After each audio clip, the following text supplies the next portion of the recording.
Hello, ഇന്നത്തെ കഥയിലേക്ക് എല്ലാവർക്കും സ്വാഗതം.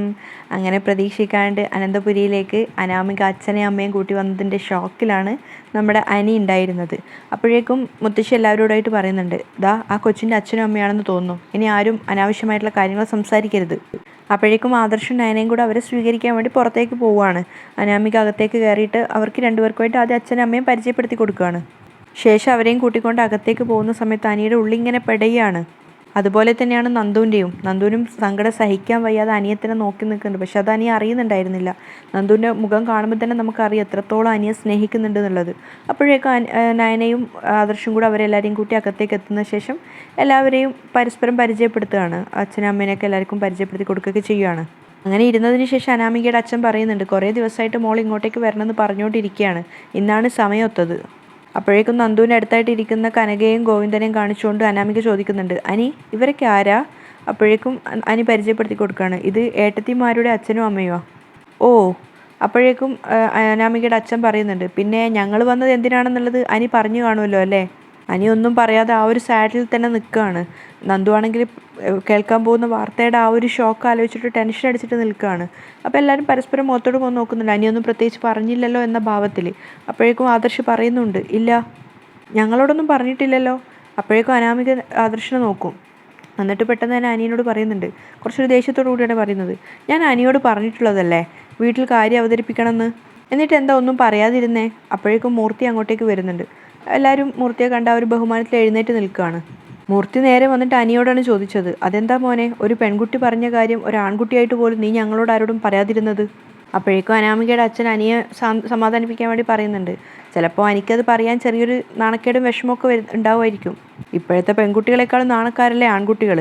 അപ്പം മുത്തശ്ശിയും പറയുന്നുണ്ട്, അത് ശരിയാ, ഇപ്പം തൻ്റെ ഇടം കൂടുതൽ പെൺകുട്ടികൾക്കാണ്. അപ്പോഴേക്കും അനാമികയുടെ അമ്മ ഇടിച്ചു കയറി പറയാണ്, ഇനിയിപ്പോൾ വളച്ചു കെട്ടില്ലാതെ കാര്യം പറയാം, ഞങ്ങൾക്ക് അനന്തപുരിയിലെ പയ്യനെ ഞങ്ങളുടെ മരുമകനാക്കണമെന്ന് ആഗ്രഹമുണ്ട്. അനിയും നന്ദു ഒരുപോലെ ഷോക്കാവുകയാണ്. കാരണം അനി പ്രതീക്ഷിച്ച വാർത്തയാണെങ്കിൽ പോലും അവർ ഡയറക്റ്റായിട്ട് വീട്ടുകാരോട് ചോദിക്കുന്ന സമയത്ത് അനി ഒന്നും കൂടെ ഷോക്കാവുകയാണ്. നന്ദു ആണെങ്കിൽ എല്ലാം നഷ്ടപ്പെട്ടു, കാരണം സമയം കഴിഞ്ഞു എന്നുള്ളൊരു അർത്ഥത്തിൽ നന്ദു ഷോക്കാവുകയാണ്. പക്ഷേ ബാക്കിയുള്ള എല്ലാവരുടെയും മുഖത്ത് ഹാപ്പിനെസ്സാണ്. കനകയും ഗോവിന്ദനും അടക്കം എല്ലാവരും സന്തോഷത്തിൽ തന്നെയാണുള്ളത്. പക്ഷെ നന്ദുവിൻ്റെ മുഖം മാത്രം സത്യം പറഞ്ഞാൽ നമുക്ക് പോലും വിഷമം ഉണ്ടാക്കുന്ന ഒരു അവസ്ഥയിലാണ് നന്ദുവിൻ്റെ ഫേസ് ഉണ്ടായിരുന്നത്. അനിയും അങ്ങനെ തന്നെ, കാരണം ഒട്ടും അക്സെപ്റ്റബിൾ അല്ലാത്തൊരു അവസ്ഥയിലാണ് ഉണ്ടായിരുന്നത്. അപ്പോഴേക്കും അനാമികയുടെ അമ്മ പറയുന്നുണ്ട്, എല്ലാവർക്കും സന്തോഷമാണെങ്കിൽ, അതായത് താല്പര്യമാണെങ്കിൽ നമുക്ക് പെട്ടെന്ന് തന്നെ ഈ ഒരു ബന്ധം മുന്നോട്ട് കൊണ്ടുപോകാം.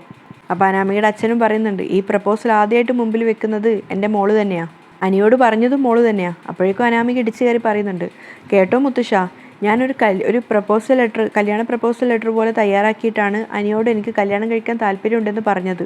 അത്രയൊക്കെ ഞാൻ ചെയ്തിട്ടും ഇവിടെ വന്ന് കാര്യം പറയാതിരുന്നത് എനിക്ക് നല്ല വിഷമമുണ്ട്. അപ്പം മുത്തശ്ശനും പുഞ്ചിരിച്ചുകൊണ്ട് അനിയെ നോക്കുകയാണ്. അപ്പോൾ ആദർശ് വേഗം തന്നെ പറയുന്നുണ്ട്, അതിന് ഇവന് വേണ്ടി ഞങ്ങൾ മാപ്പ് ചോദിക്കാം. അപ്പോൾ അനാമിക പുഞ്ചിരിക്കുകയാണ്. അപ്പോൾ അവളുടെ അച്ഛൻ പറയുന്നുണ്ട്, ഇനി നിങ്ങൾക്ക് ആർക്കെങ്കിലും എന്തെങ്കിലും എതിർപ്പുണ്ടെങ്കിൽ അതും പറയാം. അപ്പം മുത്തശ്ശൻ പറയുന്നുണ്ട്, എന്തായാലും പെണ്ണും ചെറുക്കനും ഇഷ്ടപ്പെട്ട് കഴിഞ്ഞല്ലോ, ഇനി ആ ബന്ധം കൂട്ടി ഉറപ്പിക്കണമെന്നാണ് എൻ്റെ താല്പര്യം. ഒന്നും ചെയ്യാൻ കഴിയാത്ത വിധം ലോക്ക്ഡായി എന്നുള്ളത് അനി മനസ്സിലാക്കുന്നുണ്ട്. ഒപ്പം തന്നെ എല്ലാം നഷ്ടപ്പെട്ടു എന്നുള്ളത് നന്ദുവിനും മനസ്സിലാവുകയാണ്. അപ്പം ബാക്കി അവർ രണ്ടുപേരും ഒഴികെ ബാക്കി എല്ലാവരും ഈ ഒരു കാര്യത്തിൻ്റെ മുകളിൽ ഹാപ്പിനെസ് ഉള്ള കാര്യം തന്നെയാണുള്ളത്. അപ്പോൾ ജലജ പറയുന്നുണ്ട്, അല്ലെങ്കിൽ തന്നെ അനാമിക മോൾ സ്വന്തം കുടുംബത്തെക്കുറിച്ച് പറഞ്ഞിട്ടുള്ളതല്ലേ, ഏതാണ്ട് ഞങ്ങളുടെ കുടുംബമായിട്ട് ഒന്നിച്ചു പോകാൻ പറ്റിയ കുടുംബമല്ലേ. ഭയങ്കര സന്തോഷത്തോടു കൂടിയാണ് ജലജ പറയുന്നത്. അതിനുശേഷം കളിയാക്കാൻ വേണ്ടി തുടങ്ങുകയാണ്. അല്ലെങ്കിൽ തന്നെ ഇവിടെ സമ്പത്ത് മോഹിച്ച് അങ്ങനെ പെൺകുട്ടികളെ കല്യാണം കഴിക്കുന്ന പതിവില്ല. ദേ നിൽക്കുന്നു രണ്ടുപേര്, ഈ വീട്ടിലെ മരുമക്കളാ, ഇവർക്ക് കല്യാണം കഴിഞ്ഞ് ഇങ്ങോട്ടേക്ക് വരാൻ കാലണയുടെ ചിലവുണ്ടായിട്ടില്ല. അപ്പോഴേക്കും നയനയുടെ നവ്യയുടെ ഒക്കെ മുഖം മാറുകയാണ്. അതുപോലെ തന്നെ കനകയും ഗോവിന്ദനും ഒക്കെ എന്താ പറയുക, വിളിച്ചു വരുത്തി ആക്ഷേപിച്ചതിൻ്റെ ആ ഒരു വിഷമത്തിലാണുള്ളത്. അപ്പോൾ എല്ലാവരുടെയും മുഖത്ത് ആ ഒരു ദേഷ്യം, ഒരു സങ്കടമൊക്കെ ഉള്ള ഒരു ഫീൽ ചെയ്യുന്ന സമയത്താണ്. പക്ഷേ ഇതൊന്നും മൈൻഡാക്കാതെ ജലജ പറയുന്നത്, സുളുവിന് കല്യാണം നടത്തിയതാ, എന്നാൽ ഇവിടെ അങ്ങനെയല്ലല്ലോ, അന്തസ്സായിട്ട് വീട്ടുകാർ കല്യാണം ആലോചിച്ചതല്ലേ, ഇനിയിപ്പോൾ ഈ ബന്ധം മുന്നോട്ട് കൊണ്ടുപോകുന്നതിന് എന്താ കുഴപ്പം, മോൾ ഈ വീട്ടിലെ വിളക്കായിരിക്കും എന്നുള്ള കാര്യം ഉറപ്പാ. അപ്പോഴേക്കും ജയൻ്റെ കൺട്രോൾ പോയിട്ടുണ്ടായിരുന്നു. ജയൻ ജലജക്ക് നേരെ തിരിഞ്ഞിട്ട് ചോദിക്കും, അതിൻ്റെ അർത്ഥം എന്താ, ഇപ്പോൾ ഈ വീട്ടിലുള്ള മരുമക്കൾ ഇരുട്ടാണെന്നാണോ. അപ്പം മൂർത്തിയും പറയുന്നുണ്ട്, വലിയ കുടുംബവും ഒരുപാട് സമ്പത്തും ഉണ്ടെന്ന് പറഞ്ഞിട്ട് കാര്യമില്ല, കയറി വരുന്ന പെൺകുട്ടികൾക്ക് സംസ്കാരമാണ് വേണ്ടത്. അത് ഇവിടേക്ക് വന്ന 2 പെൺകുട്ടികൾക്കും ആവശ്യത്തിലധികം ഉണ്ട്. അത് കേട്ടപ്പോൾ തന്നെ നയനയും നവ്യവും ഒരുപാട് ഹാപ്പി ആവുകയാണ്. അതുപോലെ തന്നെ കനകക്കും ഗോവിന്ദനും ഒക്കെ ഒത്തിരി സന്തോഷമാവുകയാണ്. കാരണം അവരുടെ വളർത്തു ഗുണമാണല്ലോ അത്. ആ ഒരു സന്തോഷത്തിൽ തന്നെയാണ് ജയനും പറയുന്നത്, അതെ എൻ്റെ മരുമോളുമായിട്ട് മറ്റുള്ള പെൺകുട്ടികളെ കമ്പയർ ചെയ്യാൻ പോലും പറ്റത്തില്ല, ദേവയാനിക്ക് പക്ഷെ അതൊന്നും ഇഷ്ടപ്പെടുന്നില്ല. പിന്നെ തിരിച്ചു പറഞ്ഞൊരു പ്രശ്നം ഉണ്ടാക്കണ്ടെന്ന് വിചാരിച്ചിട്ട് ദേഷ്യത്തോടെ കേട്ട് നിൽക്കുകയാണ്. ഇപ്പം ഇത് പറഞ്ഞ് ഇവളുൾപ്പെടെ നയന മോളെ കണ്ടുപഠിക്കണം എന്നാണ് ഞാനും അച്ഛനും ഒക്കെ പറയുന്നത്. അപ്പം അനാമികയുടെ അമ്മക്കും വലിയ താല്പര്യമൊന്നുമില്ല കേൾക്കുന്ന കാര്യത്തിൽ. കാരണം നയനേനെ ഇങ്ങനെ പുകഴ്ത്തുന്നതാണല്ലോ, അത് വലിയ താല്പര്യമൊന്നുമില്ല.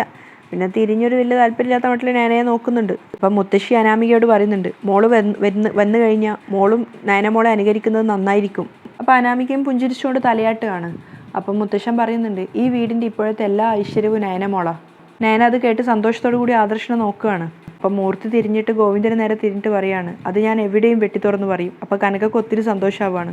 മുത്തശ്ശി പറയുന്നുണ്ട്, ഇന്നിവിടെ പൗർണമി പൂജ നടക്കുന്ന ദിവസമാണ്. അപ്പം അനാമിക പറയും, അറിയാം, അത് ഇടയ്ക്ക് അനി വിളിച്ചപ്പോൾ പറഞ്ഞായിരുന്നു, അതുകൊണ്ടാ ഇന്ന് തന്നെ ഞങ്ങൾ വന്നത്. അപ്പോൾ ദേവയാനി പറയുന്നുണ്ട്, എങ്കിൽ പിന്നെ പൂജയൊക്കെ കഴിഞ്ഞിട്ട് എല്ലാവരും പോയാൽ മതി. ശരി, അനാമികയുടെ അമ്മ പറയുന്നുണ്ട്. അപ്പോഴേക്കും മുത്തശ്ശി നയനയോട് പറയും, മോളെ പൂജയ്ക്ക് വേണ്ട ഒരുക്കങ്ങളൊക്കെ ചെയ്യും. നയന അതിനു വേണ്ടി പോയപ്പം ജയൻ പറയുന്നുണ്ട്, ജാനകി നിന്റെ മോനുമായിട്ട് ബന്ധം ഉറപ്പിക്കാൻ ഇവർ വന്നിരിക്കുന്നത്, ഇവർക്ക് കുടിക്കാൻ എന്തെങ്കിലും എടുക്ക്. അതുപോലെ തന്നെ നയനയുടെ അച്ഛനും അമ്മയൊക്കെ വന്നിട്ടില്ലേ, അവർക്കും എന്തേലും എടുക്ക്. അപ്പോഴേക്ക് ജാനകി ശരി ഏട്ടാ എന്നും പറഞ്ഞിട്ട് അടുക്കളയിലേക്ക് പോവാണ്. ആദർശ് തിരിഞ്ഞു നോക്കുന്ന സമയത്ത് അനി ഒട്ടും താല്പര്യമില്ലാത്ത മട്ടിലാണ് നിൽക്കുന്നത്. അപ്പോൾ ആദർശ് ചോദിക്കുന്നുണ്ട്, നീ എന്താടാ ഒരു ഉഷാറില്ലാത്ത മട്ടിൽ നിൽക്കുന്നേ? അപ്പോൾ ജയൻ ചിരിച്ചുകൊണ്ട് പറയും, ഇവൻ പൂച്ചയാ, പമ്മി നടന്നിട്ട് കലൊടച്ചത് കണ്ടില്ലേ. അനി എന്ത് ചെയ്യണം എന്നൊരു അർത്ഥത്തിൽ ഇങ്ങനെ ജയനെ നോക്കുകയാണ്. അപ്പം നന്ദു അതുപോലെ തന്നെ അനിയത്തിനെ നോക്കി നിൽക്കുകയാണ്. അപ്പം ജയൻ പറയുന്നുണ്ട്, നമ്മൾ ആരും അറിയാതെയാ ഒരാളെ കണ്ടെത്തിയത്. അപ്പം അനാമിക ഇങ്ങനെ നാണത്തോടു കൂടി പുഞ്ചിരിക്കുകയാണ്. അപ്പോൾ കനകക്ക് കാര്യങ്ങളൊക്കെ ഏറെക്കുറെ മനസ്സിലായിട്ടുണ്ടായിരുന്നു. അപ്പം ഇടയ്ക്കൊന്ന് ഇടങ്ങണിട്ട് നന്ദുവിനെ നോക്കിയതിന് ശേഷം ചിരിച്ചുകൊണ്ട് പറയാണ്, ഏതായാലും മോനും മോളും തമ്മിൽ നല്ല ചേർച്ചയുണ്ട്. അപ്പോൾ ജലജ പരിഹസിച്ചുകൊണ്ട് പറയും, സർട്ടിഫിക്കറ്റ് തരേണ്ടവർ തന്നു കഴിഞ്ഞു, ഇനിയിപ്പോൾ കുഴപ്പമില്ല. അപ്പം മുത്തശ്ശൻ പറയുന്നുണ്ട്, എന്താ കനക പറഞ്ഞത് കറക്റ്റ് അല്ലേ, ചേരേണ്ടവർ തന്നെയാണ് ഒന്നിക്കാൻ പോകുന്നത്. പക്ഷെ അപ്പോഴും നെഞ്ചു പൊട്ടുന്ന വേദനയോടെ നന്ദു അവിടെ ഇരിക്കുന്നത് ആരും അറിയുന്നുണ്ടായിരുന്നില്ല. നയന പമ്മി എങ്ങനെയോ പൂജാമുറിയിലെത്തി. എങ്ങനെയെങ്കിലും ആ കടലാസ് കഷ്ണം കയ്യിലെടുക്കാൻ വേണ്ടിയിട്ടാണ് നയന കഷ്ടപ്പെടുന്നത്. അപ്പോൾ അതിന് കുഞ്ഞിട്ട് ആ ബോക്സ് എടുക്കുമ്പോഴേക്കും പിന്നെ നിന്നിട്ട് കനക വിളിക്കുകയാണ്, മോളെ. അപ്പോൾ നയന ഞെട്ടിയിട്ട് തിരിഞ്ഞു നോക്കുകയാണ്. അത് കണ്ടിട്ടെന്ന പോലെ തന്നെ കനക വന്നിട്ട് ചോദിക്കും, എന്താ മോളെ ഇത്? അത് പിന്നെ എല്ലാവരും അവരവരുടെ ആഗ്രഹങ്ങൾ എഴുതിയിട്ടിരിക്കുക, ഇതിങ്ങനെ ഭഗവാന്റെ മുന്നിൽ എഴുതി വെച്ചാൽ അത് നടക്കുന്ന മുത്തശ്ശി പറഞ്ഞിരിക്കുന്നത്. അപ്പോൾ കനക പറയും, ആഹാ, അതിപ്പോൾ എന്തിനാ മോളെടുക്കാൻ പോയത്? അത് പിന്നെ മോളെ, ഇങ്ങനെ എഴുതിയിരിക്കുന്ന കുറിപ്പൊന്നും എടുത്ത് വായിച്ചൂടാ, അത് തെറ്റാ. അതിനെ ഞാൻ എടുക്കാൻ പോയതല്ല. അപ്പോഴേക്കും കനക പറയും, മോളെ എനിക്കൊന്ന് ഫ്രഷ് ആവണം, ഇവിടുത്തെ ബാത്റൂമൊക്കെ എവിടെയാ? അമ്മ പൊയ്ക്കോ, ഇവിടുത്തെ ബാത്റൂമൊക്കെ എനിക്കെങ്ങനെയാ അറിയാം, മോളൊന്ന് കാണിച്ചതാ. ഇവിടെ ഒരു കോമൺ ബാത്റൂമൊക്കെ കാണില്ലേ? അപ്പം എനിക്ക് ദേഷ്യം വരുന്നുണ്ടായിരുന്നു. അത് ആരോടെങ്കിലും പറഞ്ഞിരുന്നെങ്കിൽ അവർ കാണിച്ചു തരുമായിരുന്നില്ലേ?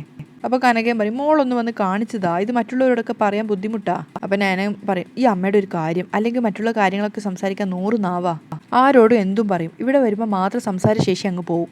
അപ്പോഴേക്കും കനക ചിരിച്ചുകൊണ്ട് നയനയും കൂട്ടിക്കൊണ്ട് പോവുകയാണ്. അത് കഴിഞ്ഞ ശേഷം അവർ കുടുംബക്കാർ ഒരുപാട് ആൾക്കാരുള്ളത് കാരണം കുറച്ച് പരിപാടികളും കാര്യങ്ങളൊക്കെ നടത്തുകയാണ്. നമ്മുടെ നാട്ടിൻപുറത്തൊക്കെ കാണുന്ന പോലെ വടംവലി മത്സരമൊക്കെ നടത്തുകയാണ്. അപ്പം മുത്തശ്ശൻ അതിൻ്റെ ജഡ്ജായിട്ടൊക്കെ നിന്നിട്ട് മത്സരത്തിനുള്ള കാര്യങ്ങളും, അപ്പോൾ ആണുങ്ങളൊക്കെ ഒരു ഭാഗത്തും സ്ത്രീകളൊക്കെ ഒരു ഭാഗത്തൊക്കെ ആയിട്ടാണ് നിൽക്കുന്നത്. അങ്ങനെ മുത്തശ്ശനോട് നിൽക്കാൻ പറയുന്ന സമയത്ത് മുത്തശ്ശൻ പറയുന്നുണ്ട്, ഞാനില്ല എന്ന് പറയുന്ന സമയത്ത് ഞാൻ നിൽക്കണമെന്നൊക്കെ ചോദിക്കുമ്പം ആദർശ് പറയുന്നുണ്ട്, വേണ്ട മുത്തശ്ശന് പ്രഷർ ഉള്ളതല്ലേ എന്നൊക്കെ പറയുന്നുണ്ട്. അപ്പോൾ മുത്തശ്ശനും മുത്തശ്ശി ഇല്ലാതെ ഇവർ മാത്രമാണ് വടംവലി മത്സരത്തിൽ നിൽക്കുന്നത്. അങ്ങനെ നല്ല ശക്തിയായിട്ട് അങ്ങോട്ടും ഇങ്ങോട്ടും പരസ്പരം കട്ടൊക്കെ വലിച്ചുകൊണ്ടിരിക്കുകയാണ്. അപ്പം കുറേയൊക്കെ വലിച്ചതിന് ശേഷം പിന്നെ എന്ത് കഴിഞ്ഞാലും സ്ത്രീകളാണല്ലോ, അവരുടെ ഭാഗത്ത് അയഞ്ഞു പോകുന്ന സമയത്ത് ആണുങ്ങളുടെ ഭാഗത്തു നിന്ന് ശക്തിയായിട്ട് വലിച്ചത് കാരണം നയന നേരെ പോയിട്ട് ആദർശിൻ്റെ മേലേക്ക് വീഴുകയാണ്. അപ്പം അതായത് ആദർശിൻ്റെ മുകളിലായിട്ട് നയന കിടക്കുന്ന രീതിയിലാണ് ഉണ്ടായിരുന്നത്. അപ്പോൾ അതൊക്കെ സ്ലോ മോഷനിൽ കാണിക്കുകയാണ്. അപ്പം ജലജക്കൊക്കെ ദേഷ്യം വന്നിട്ട് ജലജ പോയിട്ട് ദേവയാനിയുടെ ചെവി പറയുന്നുണ്ട്, അവൾ മനഃപൂർവ്വം ചെയ്തതാണ് നമ്മളെ തോൽപ്പിക്കാൻ വേണ്ടിയിട്ട്, അതിന് വേണ്ടിയിട്ടാണ് അവൾ വിട്ടുകൊടുത്തിട്ടാണ് അവരുടെ മേത്ത് പോയിട്ട് വീണെന്നൊക്കെ പറഞ്ഞിട്ട് ജലജ ദേവയാനി ഇങ്ങനെ ചൊരിപ്പിക്കുകയാണ്. അവർ രണ്ടുപേരാണെങ്കിൽ ആകെ ചമ്മി നിൽക്കുകയാണ്. എല്ലാവരും കാണുന്നുണ്ടായിരുന്നല്ലോ അങ്ങനെ പോയിട്ട് മേലെ വീണത്. അങ്ങനെ വടംവലി മത്സരത്തിന് ശേഷം പിന്നെ അമ്പെയ്ത്ത് മത്സരമാണ് തുടങ്ങിയത്. അങ്ങനെ ഓരോ പെയറായിട്ടാണ് അമ്പെയ്യാൻ വേണ്ടി പറയുന്നത്. കൃത്യമായിട്ട് അതിന് നടുവിൽ കൊള്ളിക്കുന്ന ആൾക്ക് മനപ്പൊരുത്തുണ്ട് എന്നൊക്കെയുള്ള ഒരു അർത്ഥത്തിലാണ്. അങ്ങനെ ജോഡികളായിട്ട് ആദ്യം തന്നെ മത്സരിക്കുന്ന ദേവയാനിയും ജയനുമാണ്. രണ്ടുപേരും തോൽക്കുകയാണ്. അത് കണ്ടപ്പോൾ നവ്യ പറയുന്നുണ്ട്, ഇവിടെ നമ്മൾ എന്തായാലും ജയിച്ചിരിക്കണം, വാ അബി എന്നും പറഞ്ഞ് അബിയും കൂട്ടിക്കൊണ്ട് പോവാണ്. അതുകൊണ്ട് നവ്യ തന്നെയാണ് ആദ്യം ഇട്ടത്. നവ്യ ഇട്ട 2 എണ്ണവും ഫെയിലാവുകയാണ്. അതിനുശേഷം ലാസ്റ്റ് ബാക്കിയുണ്ടായിരുന്ന ഒരു അമ്പ് ഒരു താല്പര്യമില്ലാത്ത നാട്ടിൽ അബിയിടുകയാണ്. പക്ഷെ അതും ഫെയിലായി. അങ്ങനെ അവരും ഫെയിലായിട്ട് പോയി. കാനൊക്കെ ചോദിക്കണ്ടേ എന്തുവാ മോളെ എന്നൊക്കെ. അപ്പോഴേക്കും ജലജ മനസ്സിലായിരിക്കുകയാണ്, അവളുടെ ജീവിതം പോലെ തന്നെ അമ്പും പോയത് ഏതൊക്കെയോ വഴികളിലൂടെ. അടുത്തതായപ്പോഴേക്കും അനി നന്ദുവിനെ വിളിക്കുകയാണ്. നന്ദു വാ എന്ന് പറഞ്ഞിട്ട് അപ്പോഴേക്കും നന്ദു വേഗം ചെല്ലുന്നുണ്ട്. അപ്പോഴേക്കും വേഗം അനാമിക ദേഷ്യത്തോടെ വന്നിട്ട് പറയുന്നുണ്ട്, ഏയ് എന്താ ഇത്, ഞാനല്ലേ ഇവിടെ നിൽക്കേണ്ടത്. അപ്പം നന്ദു അറിയാതെ പെട്ടെന്ന് തന്നെ പറയും, അതെ അനാമിക തന്നെയാണ് നിൽക്കേണ്ടത്. അനി വിളിച്ചപ്പോൾ ഞാൻ അങ്ങനെ ചാടിക്കേറി വരുമോ, ഒരു മാനേഴ്സൊക്കെ വേണ്ടേ. അനാമിക ദേഷ്യത്തിലായിരുന്നു. അപ്പോൾ കനകക്ക് അതിൻ്റെ കാര്യങ്ങൾ അറിയുന്നത് കാരണം കനകയും വിഷമത്തോടു കൂടി നിൽക്കുകയാണ്.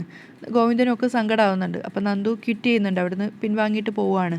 അപ്പോഴേക്കും ബാക്കി ആരും ഒന്നും പറയുന്നില്ല. അങ്ങനെ പിന്നെ അനാമികയും അനിയും കൂടെ എറിയാണ്. അനിയും വലിയ താല്പര്യമൊന്നുമില്ലാത്ത മട്ടിൽ തന്നെയാണ് എറിഞ്ഞത്. അതുകൊണ്ട് തന്നെ അനിക്കും അതിൻ്റെ ഉന്നതത്തിലെത്തിക്കാൻ പറ്റിയിട്ടുണ്ടായിരുന്നില്ല. അതിനുശേഷം അനാമിക അവളുടെ അച്ഛനെയും അമ്മയും പറഞ്ഞു വിട്ട് അവരും ചെയ്തു, അവരും തോറ്റു. അപ്പം മുത്തശ്ശൻ പറയുന്നുണ്ട്, ഇതുവരെ ആർക്കും ലക്ഷ്യത്തിലെത്തിക്കാൻ പറ്റിയില്ല. അപ്പം നയന വിളിച്ചു പറയും, ഞങ്ങളൊരു കൈ നോക്കാം. അവർ കയറി വന്ന സമയത്ത് മൂർത്തി പറയുന്നുണ്ട്, മനസ്സിന് നല്ല ഐക്യമുള്ളവർ ലക്ഷ്യസ്ഥാനത്തെത്തും. അപ്പം നയന സ്നേഹത്തോടു കൂടി പ്രണയത്തോടു കൂടി ആദർശനെ നോക്കുകയാണ്. അപ്പം ജയൻ ചോദിക്കുന്നുണ്ട്, അപ്പം ഞങ്ങൾക്കൊന്നും ഐക്യമില്ലെന്നാണോ അച്ഛൻ പറയുന്നേ? ജസ്റ്റ് മിസ്സാടാ മോനെ, അപ്പം അല്ലറ ചില്ലറ കുഴപ്പങ്ങളൊക്കെ ഉണ്ട്. അപ്പോൾ അവരെല്ലാം ചിരിക്കുകയാണ്. അപ്പോൾ ജലജ പ്രാർത്ഥിക്കുന്നുണ്ട്, ഇത് നേരെ മുകളിലേക്ക് പോകാനാണ് സാധ്യത. അതുപോലെ തന്നെ നവ്യം വിചാരിക്കുക, ഈശ്വരാ ഇതൊരു കാരണവശാലും വിജയിക്കല്ലേ. പക്ഷെ ആദർശ് ഫസ്റ്റ് എയറിൽ തന്നെ ഉന്നതിൽ തന്നെ എത്തിക്കുകയാണ്, അത് ലക്ഷ്യസ്ഥാനത്ത് തന്നെ എത്തിക്കുകയാണ്. അവന് പോലും അത്ഭുതം ഉണ്ടായിപ്പോയി. ബാക്കിയുള്ള എല്ലാവരും കൈയടിച്ച് പ്രോത്സാഹിപ്പിക്കുകയാണ്. നയനക്കാണെങ്കിൽ ഒരു കൊച്ചുകുട്ടിയുടെ സന്തോഷത്തോടു കൂടി നയന തുള്ളി ചാടുകയാണ്. അതിനുശേഷം എവിടെയാണ് നിൽക്കുന്നത്, ആരൊക്കെ ചുറ്റിലുണ്ട് എന്നൊന്നും നോക്കാതെ നയന ആദർശിനെ കെട്ടിപ്പിടിക്കുകയാണ്. ആദർശാണെങ്കിൽ അമ്പരന്ന് നിൽക്കുക. പക്ഷെ ദേവയാനിക്ക് ദേഷ്യം വരുന്നുണ്ടായിരുന്നു. പക്ഷെ ചുറ്റിലുള്ള എല്ലാവരും അത് കണ്ട് സന്തോഷിക്കുകയാണ്. അപ്പോഴേക്കും ജലജ ദേവയാനിയുടെ അടുത്ത് വന്നിട്ട് പറയുന്നുണ്ട്, പരിസരബോധം ഇല്ല അവൾക്ക്, ഇതൊക്കെ മനഃപൂർവ്വം ചെയ്യുന്നതാ.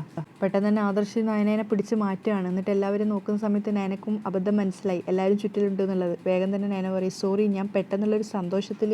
അപ്പം മുത്തശ്ശിയും പറയുന്നുണ്ട്, അതിനെന്താ, ആർക്കും കഴിയാത്തത് നിങ്ങൾക്ക് കഴിഞ്ഞു. അതിൻ്റെ സന്തോഷത്തിൽ ഭർത്താവിനൊന്ന് കെട്ടിപ്പിടിക്കുന്നത് കൊണ്ട് കുഴപ്പമൊന്നുമില്ല.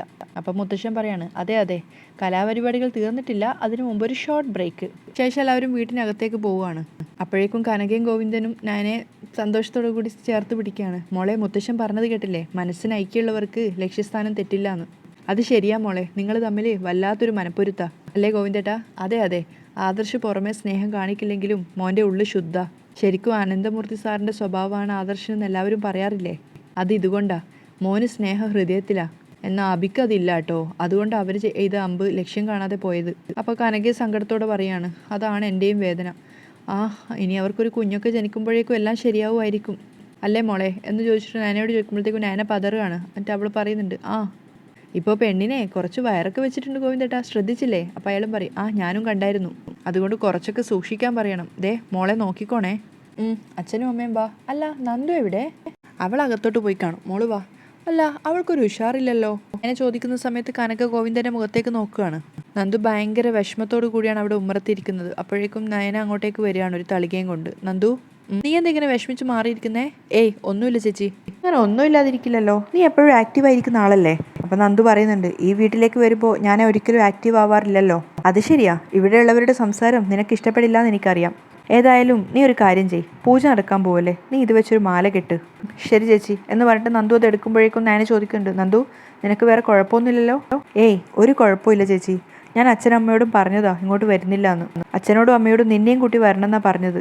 പിന്നെ നീ വരാതിരിക്കുന്നത് മോശമല്ലേ? പെട്ടെന്ന് നന്ദു വിഷയം മാറ്റാൻ ചോദിക്കും, ചേച്ചിക്ക് ഇവിടെ സുഖാണല്ലോ അല്ലേ? അപ്പം നയന പുഞ്ചിരിച്ചുകൊണ്ട് പറയും, ഒരു കുഴപ്പമില്ല. നീ കാണുന്നുണ്ടല്ലോ ഓരോരോ സംഭവങ്ങൾ. നമ്മുടെ കുടുംബത്തിന് വേണ്ടി ആദർശേട്ടൻ എത്രമാത്രം റിസ്ക് എടുക്കുന്നുണ്ടെന്ന് നീ നേരിട്ട് ബോധ്യമായ കാര്യമാണല്ലോ. ഇപ്പം ആൾക്ക് എന്നോട് വലിയ സ്നേഹ. നയന പോയതിന് ശേഷം നന്ദു ആ തളിക എടുത്തിട്ട് പൂവ് കൊരുക്കാൻ തുടങ്ങുകയാണ്. അപ്പോഴേക്കും അനി അങ്ങോട്ടേക്ക് വരുന്നുണ്ട്. പെട്ടെന്ന് നന്ദുവിനെ ഉമ്മറത്ത് കണ്ടപ്പോൾ അനി വേഗം നന്ദുവിൻ്റെ അടുത്തേക്ക് പോവുകയാണ്. ഇവിടെ മാറിയിരുന്ന് മാല ഇട്ടുമായിരുന്നോ? അപ്പം നന്ദു മുഖം കൊടുക്കാതെ പറയാണ്, എൻ്റെ ചേച്ചി എന്നെ ഒരു ജോലി ഏൽപ്പിച്ചു, ഞാനത് ചെയ്തുകൊണ്ടിരിക്കുക. അപ്പം അനി ചോദിക്കുന്നുണ്ട്, എന്തിനാ താൻ എന്നോട് ഇങ്ങനെ ചൂടാവുന്നേ?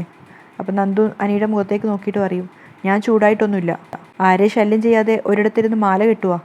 നേരത്തെ എൻ്റെ മൂഡ് കളയാൻ വന്നതല്ലേ. എന്തു പറ്റി നന്ദു? എനിക്കൊന്നും പറ്റിയിട്ടില്ല. എനിക്കിപ്പോൾ സംസാരിക്കാൻ ഗസ്റ്റുകളുണ്ടല്ലോ, അവരോട് എന്തെങ്കിലുമൊക്കെ മിണ്ടിയും പറഞ്ഞു ഇരുന്നൂടെ? അപ്പം അനി ഗത്യന്തരില്ലാണ്ട് പറയാണ്, എടോ എന്ത് ചെയ്യാനാ, അനാമിക ഒരു പ്രത്യേക സ്വഭാവക്കാരിയാ. അവളെ ക്ഷണിച്ചില്ലെങ്കിൽ പോലും അവൾ ഇടിച്ചു കയറി വരും. അവൾ അങ്ങനെ ഒരു പ്രത്യേക സ്വഭാവമാണ്. ആയിക്കോട്ടെ, അതൊക്കെ എന്തിനാ എന്നോട് പറയുന്നേ? എടോ എൻ്റെ മനസ്സിലുള്ളതൊക്കെ ഈ അടുത്ത കാലത്തേക്ക് തുറന്നു പറഞ്ഞുകൊണ്ടിരിക്കുന്നത് നന്ദുവിനോടല്ലേ? അപ്പം നന്ദു വിഷമത്തോടു കൂടി തന്നെ പറയുന്നുണ്ട്, ഇനിയിപ്പോൾ അതൊന്നും വേണ്ട, എനിക്ക് എന്തും തുറന്നു പറയാനുള്ള ആളായി കഴിഞ്ഞു. അയാളോട് കാര്യങ്ങൾ സംസാരിക്കുന്നതായിരിക്കും നല്ലത്. അപ്പം അനി വിഷമത്തോടെ ചോദിക്കുന്നുണ്ട്, എന്നെ ഒഴിവാക്കുകയാണോ? അതെങ്ങനെ ഒഴിവാക്കാൻ പറ്റും? എൻ്റെ 2 ചേച്ചിമാർ ഇവിടുത്തെ മരുമക്കളാ, അങ്ങനെ ഒഴിവാക്കാൻ പറ്റുമോ? അപ്പം അനി പറയുന്നുണ്ട്, എടോ ഇവിടെ നടന്ന സംസാരങ്ങൾ എനിക്ക് വിഷമമുണ്ട്. അപ്പം നന്ദു പറയാണ്, അതെന്നെ ബാധിക്കുന്ന കാര്യമല്ല. അപ്പം അനി ചോദിക്കുന്നുണ്ട്, ഞാൻ ഇവിടെ ഒന്ന് ഇരുന്നോട്ടെ? വേണ്ട, അനി പോവാൻ നോക്ക്. അപ്പം അനി അകത്തേക്ക് കയറി പോവാണ്. നന്ദു ആ പോക്ക് നോക്കിയിട്ട് വിഷമത്തോടു കൂടി നിന്നിട്ട് നേരത്തെ മൂർത്തി പറഞ്ഞ വാക്കുകൾ ആലോചിക്കുകയാണ്. അവർക്ക് രണ്ടുപേർക്കും പരസ്പരം ഇഷ്ടമാണെങ്കിൽ കല്യാണം നടത്തുന്നതാണ് നല്ലത് എന്നർത്ഥത്തിൽ. മെല്ലെ പമ്മി പമ്മി പൂജാമുറിയിലേക്ക് നടക്കുകയാണ് നയന. അപ്പം മനസ്സിൽ വിചാരിക്കുകയാണ്, ഇത്തവണയെങ്കിലും എൻ്റെ ഭർത്താവ് എന്താ എഴുതിയതെന്ന് എനിക്ക് അറിയാൻ കഴിയണേ ദൈവമേ. അപ്പോഴേക്കും മുത്തശ്ശി വിളിക്കുന്നുണ്ട്, മോളെ. അപ്പോൾ ഒരു കള്ളിയെ പോലെ നയന ഇങ്ങനെ നിൽക്കുകയാണ്. അപ്പോഴേക്കും മുത്തശ്ശി വന്നിട്ട് പറയും, പൂജ തുടങ്ങാൻ സമയമായി, എല്ലാം ഒരുക്കി വെക്കും മോളെ. അതിനുള്ള കാര്യങ്ങൾ ഒരുക്കാനാ മുത്തശ്ശി ഞാൻ അങ്ങോട്ടേക്ക് പോകുന്നേ. ഇന്ന് പൂജ ചെയ്യേണ്ടത് മോളെ എല്ലാം ഏൽപ്പിക്കുന്നു എന്നുള്ളൊരു പരാതിയുണ്ട് മോളുടെ ചേച്ചിക്ക്. അതിൽ വലിയ കാര്യമൊന്നുമില്ല. അവൾക്ക് ഉത്തരവാദിത്തത്തോടെ ഒന്നും ചെയ്യാൻ അറിയില്ല. അന്ന് തന്നെ കണ്ടില്ലേ പൂജ ചെയ്യാമെന്ന് ഏറ്റിട്ടും പൂജയുടെ സമയം കഴിയാറായിട്ടും വരാതിരുന്നത്. ഭഗവാന്റെ ക്ഷമ പരീക്ഷിക്കാൻ പാടില്ല മോളെ. അവർക്ക് കൊടുക്കേണ്ടത് കൃത്യസമയത്ത് തന്നെ കൊടുത്തിരിക്കണം. ഞാനെല്ലാം കണ്ടറിഞ്ഞ് ചെയ്തോളാം മുത്തശ്ശി. അപ്പം അവർ പറയാണ്, ദൈവങ്ങളോട് പ്രാർത്ഥിക്കുന്ന കൂട്ടത്തിൽ ഒരു കാര്യം കൂടി പറയണം. പൗർണമി ആയതുകൊണ്ട് ദൈവങ്ങൾക്ക് ശക്തി കൂടുന്ന സമയമാണ്. അതുകൊണ്ട് എത്രയും പെട്ടെന്ന് മോളും ഒരു അമ്മയാവണേന്ന് മനസ്സൊരുക്കി പ്രാർത്ഥിക്കണം. അപ്പം നയന വിഷമത്തോടു കൂടി മുന്നോട്ടേക്ക് നടക്കുകയാണ്. അപ്പം അവർ ചോദിക്കുന്നുണ്ട്, അത് പറഞ്ഞപ്പോൾ മോൾക്ക് എന്തൊരു സന്തോഷമില്ലാത്തേ? ഏയ് ഒന്നുമില്ല മുത്തശ്ശി, എല്ലാം ശരിയാവും മോളെ. ഇപ്പോൾ ഏതായാലും ആദർശ് മോളെ ജീവന തുല്യം സ്നേഹിക്കുന്നുണ്ടല്ലോ. അതുകൊണ്ട് ഇനിയെല്ലാം നടക്കേണ്ട സമയത്ത് തന്നെ നടക്കും. മോള് ചെന്ന് പൂജയ്ക്കുള്ള സാധനങ്ങൾ ഒരുക്കി വെക്ക്. ഇവർ പോയതിനു ശേഷം നയന ഇങ്ങനെ വിഷമത്തോടു കൂടി അത് തന്നെ ആലോചിച്ചുകൊണ്ട് നിൽക്കുന്നതാണ്. അങ്ങനെയാണ് ഇന്നത്തെ എപ്പിസോഡ് അവസാനിക്കുന്നത്. എന്തായാലും നാളത്തെ എപ്പിസോഡിൽ എന്തൊക്കെയാണ് സംഭവിക്കാതെ നമുക്ക് കാത്തിരുന്ന് തന്നെ കണ്ടു നോക്കാം. എനിക്ക് കുറച്ചുകൂടി ഇഷ്ടമായത് നന്ദുവിൻ്റെ ഭാഗമാണ് കേട്ടോ. നന്ദുവിൻ്റെ ആ ഒരു അഭിനയവും കാര്യങ്ങളൊക്കെ. അതുകൊണ്ട് എന്തായാലും നാളത്തെ കഥ നമുക്ക് കാത്തിരുന്ന് കണ്ടു നോക്കാം. ഇന്നത്തെ കഥ ഇങ്ങനെയാണ് വൈൻഡപ്പ് ചെയ്യുന്ന. പുതിയ എപ്പിസോഡിൻ്റെ കഥ വിശേഷങ്ങൾ നാളെ കാണാം.